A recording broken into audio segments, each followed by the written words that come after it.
and welcome to this beautiful episode of interview series that is called Parichay.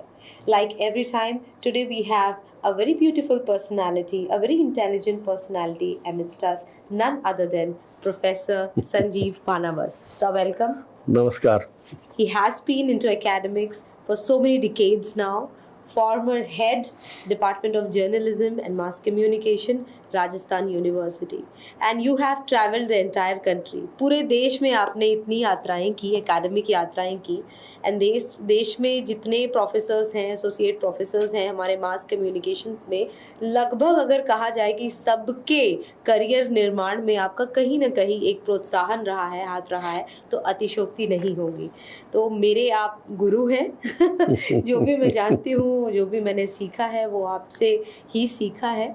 तो आज फकीर मोहन विश्वविद्यालय में जो 2 दिवसीय जो अंतर्राष्ट्रीय जो ये इंटरनेशनल जो कॉन्फ्रेंस हम कर रहे हैं मीडिया पॉलिटिक्स डेमोक्रेसी में, उसमें आप हमारे आमंत्रण पे आए हैं और हमने ये मौका बिल्कुल नहीं जाने दिया आपको इस स्टूडियो में इनवाइट करके हमारे इस प्रोग्राम का एक हिस्सा बनाने की जो कोशिश है. कैसा लग रहा है आपके यहाँ आके?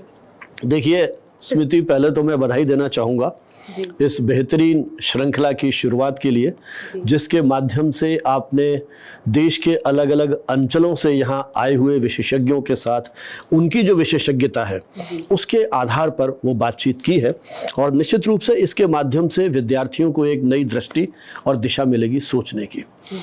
जहाँ तक आपने कहा कि एक शिक्षक के रूप में मैं किस तरह से महसूस करता हूँ, तो मुझे लगता है किसी भी शिक्षक के लिए बहुत बड़े सुकून की बात हो सकती है जब उसका किंचित भी योगदान अपने किसी विद्यार्थी, मित्र या शुभेच्छु, परिचित, कुछ भी नाम दे लीजिए आप, उनके उस करियर निर्माण में, उनके उस विकास में, उनको राह दिखाने में कहीं कोई योगदान महसूस करता है या अपन कर सकते हैं, तो मुझे लगता है ये बहुत बड़ी उपलब्धि है.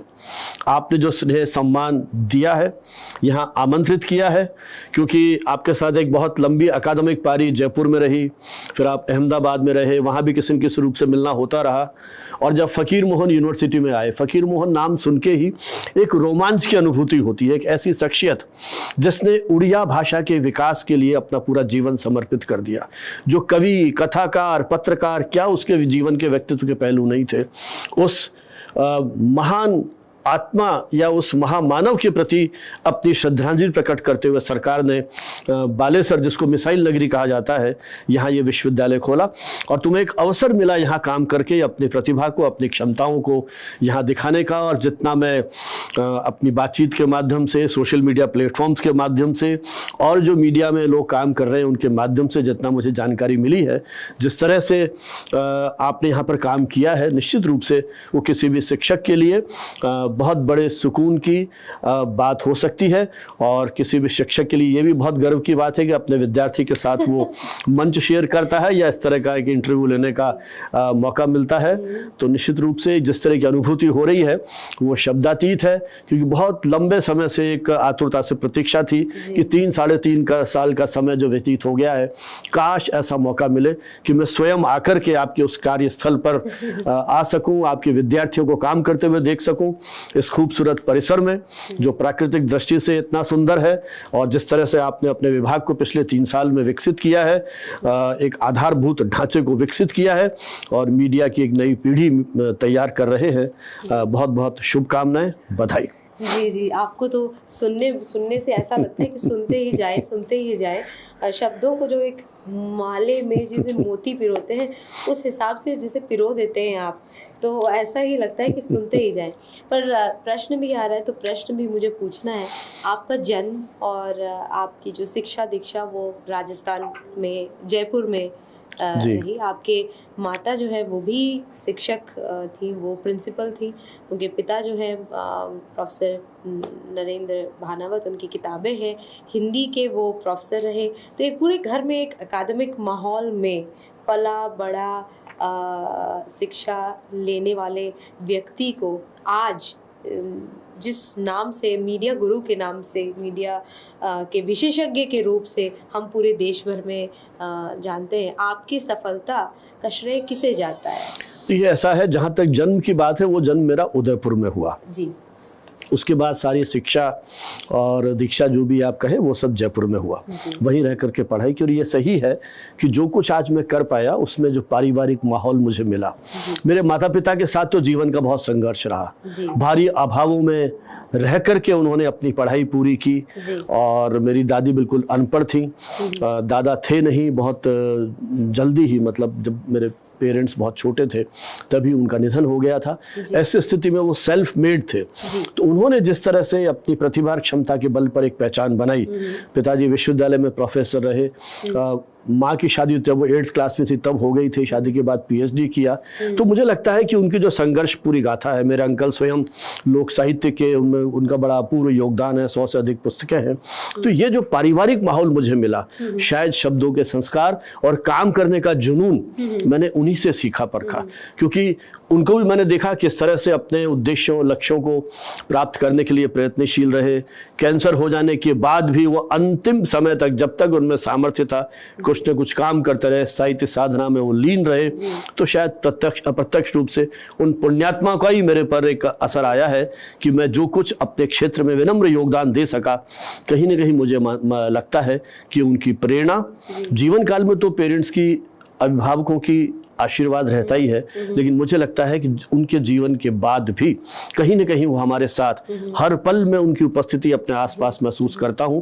और शायद यही कारण है कि जो जुनून जिजीविषा मुझे अपने कार्यों को पूरा करने के लिए मिलती है, जो ऊर्जा मिलती है, वो शायद अभी भी उन्हीं से मिलती है। जी, जो काम करने की ऊर्जा की बात आपने कही, मैं खुद देखती हूँ आपके सारे जो पोस्ट्स हैं फेसबुक पे और इंस्टा पे, और हमारे जो एकेडमिक जो ग्रुप्स हैं, मीडिया एकेडमिक ग्रुप्स हैं, उसमें भी देखते हो। तो कम्युनिकेशन टुडे एक जर्नल है जो सिंगल हैंडेडली आप कई वर्षों से, दशकों से आप उसे प्रकाशित करते आए हैं, और देश का एक जाना माना जर्नल है, मीडिया जर्नल है। और शायद ही कोई हमारे मीडिया एजुकेशन में होगा जिसने उसमें आर्टिकल छपवाया नहीं होगा अपने पूरे अकादमी की यात्रा में। तो इसके लिए भी आप खुद ही लगे रहते हैं इस पे निरंतर? देखिए, कम्युनिकेशन टुडे का जो पृष्ठभूमि है प्रकाशन करने की, वो थोड़ा सा पीछे लौटना पड़ेगा, और वो वर्ष है 1996। कोलंबो में दक्षिण एशियाई मीडिया शिक्षकों का एक सम्मेलन था। संयोग से एक अमेरिकन यूनिवर्सिटी ने वो आयोजित किया था और मुझे भी उसमें सहभागिता करने का अवसर मिला। तो जब वो पैरेलल डिस्कशंस चल रहे थे, उस समय एक विचार आया कि हमारे देश में, विशेषकर भारत में, मीडिया के क्षेत्र में जर्नल्स का भारी अभाव है।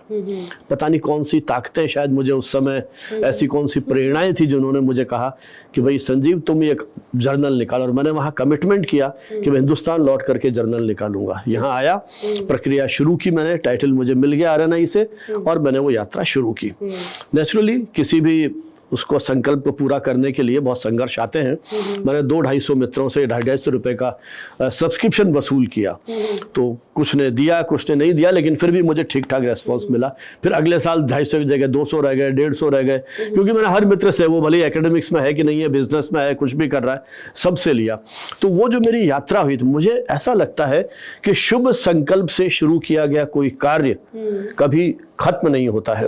मुझे न जाने कहाँ कहाँ से इस तरह का सहयोग मिलता गया। और दूसरा, मैं अक्सर कहता हूँ कि मेरे किसी तरह के दूसरे शौक नहीं है। ना स्मोकिंग का है, ना किसी चाय का एडिक्शन है, ना ड्रिंक्स का एडिक्शन है, ना होटल्स का, ना सिनेमा का। मेरा एडिक्शन, बल्कि मैं तो कहूँगा कि ये मेरा ब्रेन चाइल्ड है। और उसी कारण से पिछले 27 वर्षों से नियमित रूप से प्रकाशन कर रहे हैं।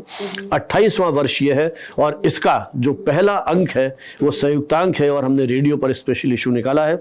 और इससे बड़ा संयोग या प्रसन्नता की बात मेरे लिए क्या हो सकती है कि जो आप कल यहाँ एक इंटरनेशनल मीडिया कॉन्क्लेव कर रहे हैं, तो जब मुझे यहाँ आमंत्रित किया गया तो मुझे लगा कि क्यों नहीं इस मंच का उपयोग कम्युनिकेशन टुडे के लिए किया जाए और उसको कल अपन रिलीज कराएं।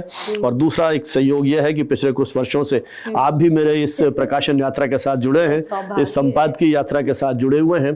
तो मुझे लगता है कि गुरु शिष्य का ये संबंध एक सार्वजनिक मंच पर उस अंक के लोकार्पण के माध्यम से कहीं और प्रगाढ़ता को कायम कर सके, और इसके साथ साथ कहीं हमको और प्रेरित कर सके कि जो अभियान हमने चलाया है वो इसी प्रकार जीवन के अंतिम क्षण तक निरंतर चलता रहे। मुझे ये कहने में संकोच नहीं है कि देश भर के मीडिया मित्रों ने भरपूर मुझे लेखकी सहयोग दिया है। जब जिससे भी अनुरोध किया है, स्पेशली इशू निकालने के लिए, करीब 10-12 इशू निकाले हैं स्पेशल अपन ने। उन्होंने भरपूर सहयोग दिया है और शायद ये उनका सहयोग, शुभकामनाएं, आशीर्वाद और जो पूरी मेरी संपादक की टीम है उनका समग्र रूप से प्रभाव है कि ये यात्रा अनवरत रूप से जारी है। और मुझे नहीं लगता है कि आने वाले समय में किसी प्रकार से कोई अवरोध इस यात्रा को रोक सकता है। जी, और मैं ये अभी मेरे मन में यही बातें आ रही थी कि आप public relation society of India से जुड़े रहे, यूनिसेफ के साथ कोलैबोरेशन में आपने राजस्थान यूनिवर्सिटी में कई सारे प्रोग्राम्स कराई है, स्पेशली ट्रेन द ट्रेनर्स के वो पूरी सीरीज़ चली। एंड देन जर्मन जो एक संस्था है FES, उसके कोलैबोरेशन से आपने कई रीजनल सेमिनार्स कराए। विश्वविद्यालय में कॉम्पेयरिंग का जो दायित्व है बड़े समारोहों का, वो आपने वर्ष आपने वो दायित्व निर्वहन किया है। इसके अलावा डॉक्यूमेंट्री फिल्में बनाई हैं, अभी भी जो यूट्यूब पे सारी जो फिल्में हैं, बहुत सारी जो साक्षात्कार के और किसी एक इम्पॉर्टेंट अगर कोई इवेंट है या दिन है उसको लेकर के भी आप ये वीडियोस बना रहे हैं, खुद एडिट भी कर रहे हैं। तो प्रोफेसर संजीव भानावत को थकान नहीं होती? देखिए, मुझे लगता है कि जब भी कोई इस तरह की यात्रा शुरू होती है तो एक जुनून के साथ होती है, नहीं तो शुरू होती है और खत्म हो जाती है।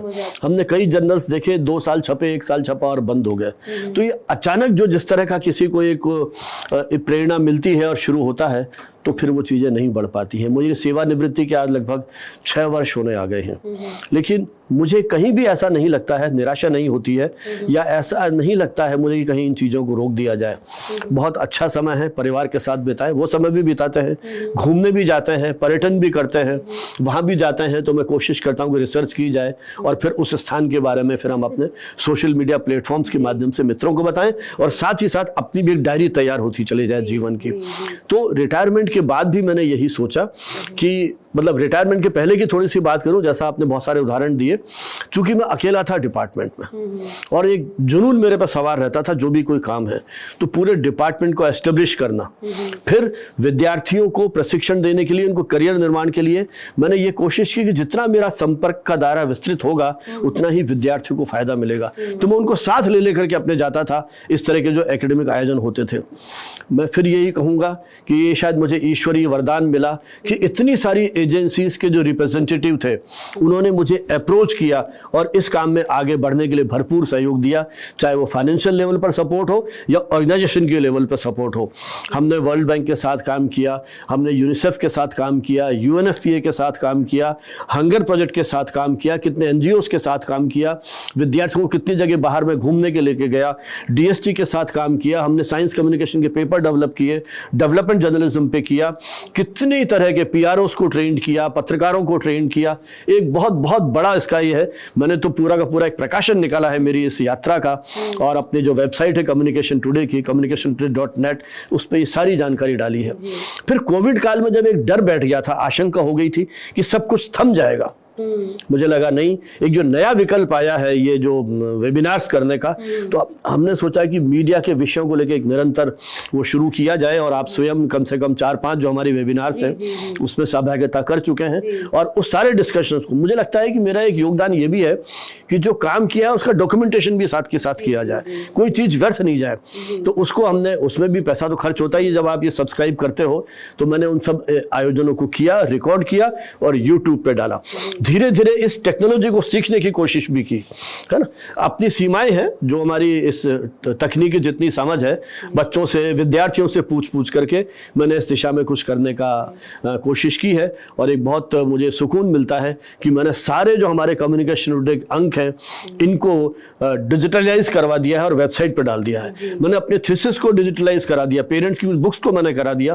तो कोशिश ये की है कि जो ज्ञान का खजाना है ये यहीं कैद नहीं रहे। एक और मैंने माता पिता की स्मृति में लाइब्रेरी बनवाई, 13,000 किताबें, उनका PF ग्रेच्युटी का पैसा उधर लगा दिया और दूसरी ओर मैंने उन पुस्तकों को डिजिटलाइज करवा के वेबसाइट पे डाल दिया ताकि जो भी इच्छुक मित्र है, भौगोलिक दूरियां खत्म हो गई जी। जो हमारी भाषा प्रतीकों को समझ सकता है वहां तक हमने पहुंचने की कोशिश की है इस नई तकनीक का सहारा लेके।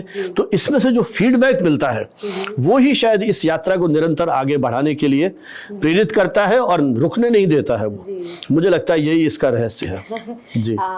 हम इस जो परिचय सीरीज है इसमें जो हमारे गेस्ट हैं, हम उनको ये ज़रूर पूछते हैं कि भाई आपके इस पूरे जीवन में आपके कुछ मूल मंत्र हमें दीजिए। हमारे बहुत सारे विद्यार्थी जो मित्र हैं, जो स्टूडेंट्स हैं, वो इस कार्यक्रम को देखते हैं। पर आज मैं आपसे ये पूछने के बजाय मैं खुद ही बोलूँगी, क्योंकि मैंने आपके जीवन को इतने क्लोजली मैंने ऑब्जर्व किया है, आपकी यात्रा को देखा है, मैं आपकी स्टूडेंट हूँ।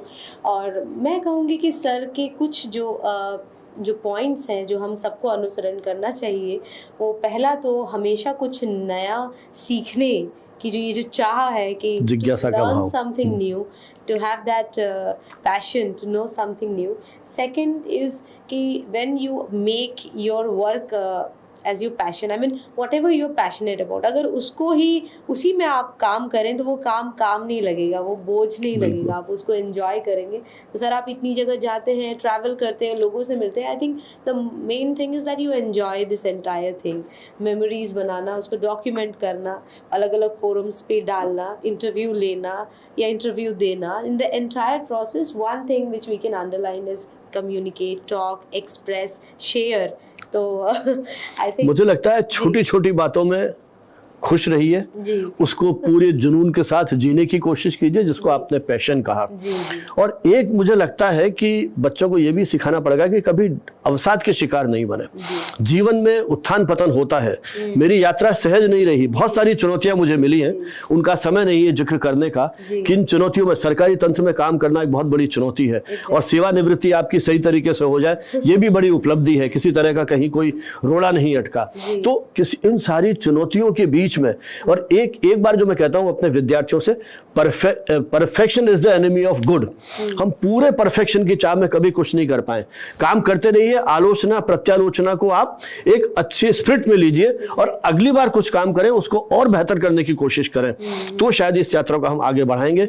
आलोचना होगी, कोई दुनिया में ऐसा व्यक्ति नहीं है जिसके आलोचक नहीं हो। उस आलोचना को स्पोर्ट्समैन स्पिरिट में लीजिए, जो अपनी गलतियां हैं स्वयं मूल्यांकन कीजिए और फिर अगले दिन कुछ उन गलतियों को सुधारने की कोशिश कीजिए। जब हम सीढ़ी चढ़ के ऊपर पहुंच जाते हैं किसी एक मुकाम पर, तो हमारे पाँव के नीचे के जो छाले हैं वो किसी को नहीं दिखते। हमारी चेहरे की मुस्कान जरूर दिखती है और हमें तालियों की गड़गड़ाहट जरूर सुनने को मिलती है, पर हमारे पाँव के नीचे जो छाले हैं वो किसी को नहीं नजर आते। उसके लिए परिवार ने कितना सेक्रीफाइस किया और लोगों ने कितना सेक्रीफाइस किया वो मैं ही समझ सकता हूँ। कितने दिन अकेले रोए या बिल्कुल। But the thing is that you gather yourself, you get up and face the new day with new spirit and new energy. So sir मन तो नहीं कर रहा है ये बातचीत तो घंटों, समय की अपनी सीमाएं हैं। एग्जैक्टली हमें इस कार्यक्रम को यहीं पे आज हमें विदा लेना होगा आपसे और हमारे सभी मित्रों से। एंड मेरी ओर से भी बहुत बहुत धन्यवाद। आपने इतनी व्यस्तताओं के बीच कॉन्फ्रेंस की अपनी तैयारियां सारी उसके बीच समय दिया और मुझे अपनी कुछ मन की बात कहने का मौका दिया। मेरी ओर से भी आभार, शुभकामनाएं। With this promise that in the next episode we will have one beautiful personality again amidst us in this studio. I take your leave, sir. बहुत बहुत धन्यवाद, नमस्कार। Thank you. Friends, today here in our studio in this program of Parichay, we had guest with us, Professor Dr. Sanjeev Bhanapat, former head, Department of Journalism, Mass Communication, University of Rajasthan. We learnt about his experiences, we heard his stories, both of success and failure, and we had so many takeaways from this conversation. In the next episode, we'll be having another guest and some new learnings. Till then, take care and namaskar.